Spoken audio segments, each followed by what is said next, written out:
Бүгүнкү күндө Кыргызстан боюнча 536 миң активдүү насыя алуучулар бар. Ошолордун басымдуу бөлүгү бүгүн биздин Кыргызстан айылдарында да. Эми биздин Кыргызстандын айылдарынын бир 90% ушундай кредиттерге, карыздарга батып калган да. Мына ошолордун басымдуу бөлүгү ушул эң ири 3 банкка карыздарда айылдагыларчы. Бул Байтүшүм, Компаньон, анан Финка банк. Бул 3 банк болсо Американын бейөкмөт уюмдарынын банктары да негизинен. Бул банктар Швейцариянын, Голландиянын, Люксембургдун атайын инвестициялык фонддору бар.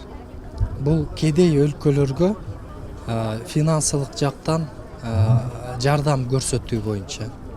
Мына бул банктар ошол агентство, ошол финансылык институттардан, эл аралык фонддордон Кыргызстанда кедейликти жоюп атабыз. Биз кедей адамдарга, айылдагы кедей адамдарга микрофинансы берип атабыз.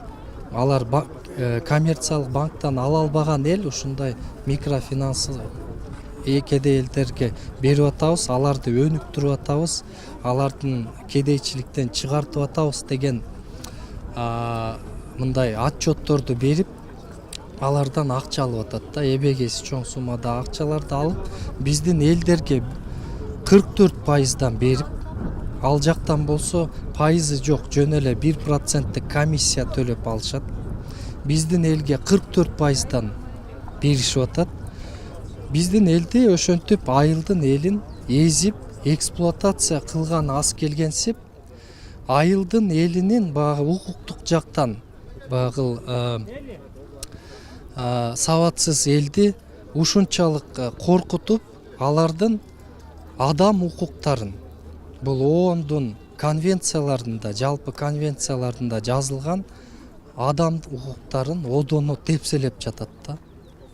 Мына бүгүн биздин Кыргызстандын бардык региондорунан, 7 областынан, 2 шаарынан чоң эл келип чогулуп, бул жерде ушул конвенцияда бекитилген адам укуктары кантип банк тараптан тепселенип атканы жөнүндө арыздарын, протесттик арыздарын жазып атат. Анын аягында алар талап кылып атат, кредиттик амнистияны талап кылып атат.